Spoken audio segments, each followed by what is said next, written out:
आप सभी दर्शकों को सप्रेम जय श्री राधे कृष्ण, हर हर महादेव।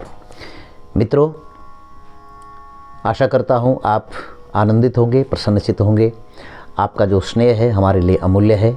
इसी प्रकार से अपना स्नेह प्रदान करते रहें। भगवती पराम्बा राजराजेश्वरी आपको सदैव आनंदित रखे। मित्रों, अलग अलग जगह से कुछ जिज्ञासुओं के प्रश्न आए हैं और वे प्रश्न सभी अलग अलग हैं। तो मैंने प्रयास किया है कि एक ही वीडियो के माध्यम से, इस संदेश के माध्यम से 5-6 प्रश्नों का उत्तर उस माध्यम से, उन श्रोताओं के माध्यम से, उन जिज्ञासुओं के माध्यम से आप सभी की जिज्ञासाओं का समाधान हो जाए, शंकाओं का समाधान होगा। तो आइए शुरू करते हैं। पहला प्रश्न आया है एक सज्जन का। वे पूछते हैं कि हम प्रतिदिन की अपनी पूजा में जो तिलक धारण करते हैं, क्या केवल अकेले भस्म का या अकेले सफ़ेद श्वेत चंदन का तिलक धारण कर सकते हैं? तो उस शंका का समाधान ये शास्त्र बताता है, तिलकम कुंकुमेनैव सदा मंगल कर्मणि कारयित्वा सुमतिमान न श्वेत चंदनम मृदा। गृहस्थ व्यक्ति को प्रत्येक मंगल कार्य की पूजा में जब भी तिलक लगाना है तो चंदन अथवा भस्म जो भी है लगाएं, लेकिन उसके साथ सिंदूर का, रौली का, कुमकुम का तिलक अवश्य लगा होना चाहिए। केवल और केवल श्राद्ध जब कर रहे हों तब कुमकुम का तिलक निषेध है। वहाँ सफ़ेद चंदन, हरी चंदन अथवा मृतिका का ही तिलक का उपयोग किया जाता है। दूसरा प्रश्न ये है मित्रों कि वे पूछते हैं कि जब हम अपनी नित्य प्रति की पूजा करते हैं तो अचानक से विस्मृतिवश, प्रमादवश या किसी कारणवश कोई सामग्री अधूरी रह जाती है या उपलब्ध नहीं हो पाती। हमने पिछले कई महीनों से उस सामग्री को चढ़ाने का नियम है, तो हमारे मन में शंका आ जाती है। तो हमें उस दिन ये लगता है कि हमारी पूजा पूर्ण नहीं हुई। तो मित्रों, इसमें आपने शंका नहीं करनी है। भगवान बड़े दयालु हैं, बड़े कृपालु हैं। नियम भी शास्त्र का ही एक अंग है।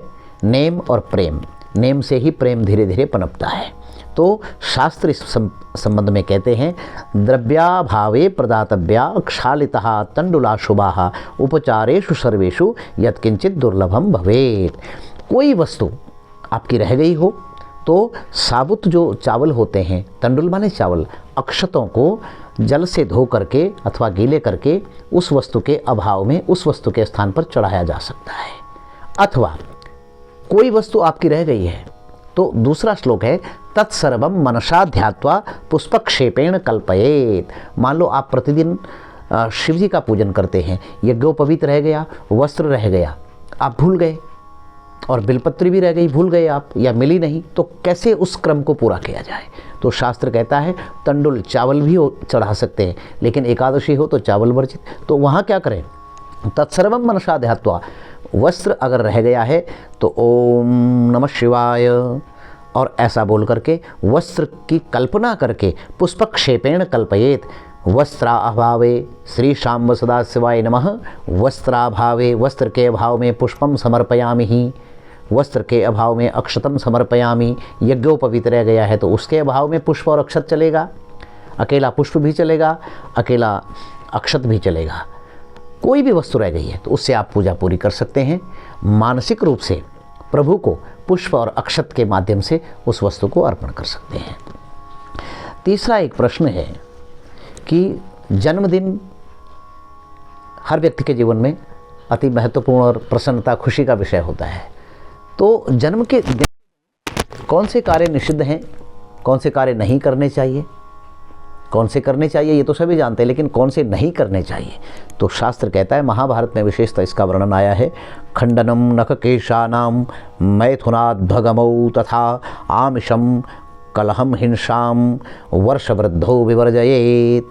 खंडनम नखकेशानाम, जन्मदिन वाले दिन, पुत्र का जन्मदिन हो तब भी, पौत्र का, नाती का जन्मदिन हो, पोते का तब भी, पत्नी का जन्मदिन हो तब भी, हाँ जी, और पिताजी का जन्मदिन हो तब भी। बाल, केश, नाखून ये काटना नहीं चाहिए। गृहस्थ व्यक्ति को स्त्री संसर्ग आदि, अथवा जिसका जन्मदिन है उसको बहुत दूर की यात्रा उस दिन नहीं करनी चाहिए। आमिषम, मांस का, मदिरा आदि का सेवन नहीं करना चाहिए। कलहम, कलह तो कभी भी नहीं करना चाहिए। लेकिन यदि परिस्थिति उस दिन निर्मित हो जाए तो उस दिन ठाकुर से प्रार्थना करके और शांति की भीख मांगते हुए उसको निवारण कर देना चाहिए। कलह नहीं करना चाहिए, हिंसा भी नहीं करनी चाहिए। वर्ष वृद्धो विवर्जयेत। अब चौथा एक प्रश्न है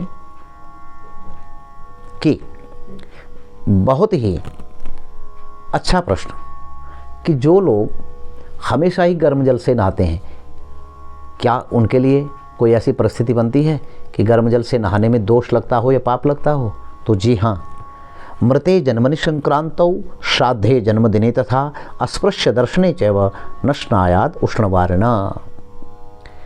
पातक लग गया हो, किसी का देहांत हो गया हो, अथवा आप शव यात्रा में गए हो, वहाँ से आने पर परिवार में सूतक हो गया हो, किसी का जन्म हो गया हो बालक का, संक्रांति के दिन, श्राद्ध माता पिता के श्राद्ध के दिन और अपने जन्मदिन के दिन कोई ऐसी वस्तु का दर्शन हो गया हो जिसका नहीं होना चाहिए, अमांगलिक वस्तु, तो उसके पश्चात, इतने कार्यों के पश्चात गर्म जल से स्नान करना दोष बताया गया है। शीतल जल से ही स्नान करना चाहिए।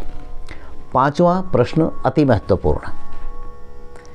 हमारे कई विद्यार्थियों ने इस प्रश्न को पूछा है, उनमें से कुछ श्रोताओं ने, प्रबुद्ध श्रोताओं ने भी पूछा है कि जो विवाह आदि में अथवा पितृकार्य आदि में या कोई पूर्णमासी का उद्यापन कराते हैं, एकादशी का उद्यापन कराते हैं, तो उसमें जो शैया होती है, सभी जगह देखते हैं तो वहाँ शैया का जो डायरेक्शन है, उसका सिरहाना जो है वो किस प्रकार से होनी चाहिए? तो शय्या पूर्व शिरस्का च सर्वस्मिन् शुभ कर्मणि ही। यदि शुभ कर्म के लिए आप शैया का दान कर रहे हैं तो उस शैया का जो सिर है, सिरहाना है, वह पूर्व की ओर ही रखना चाहिए।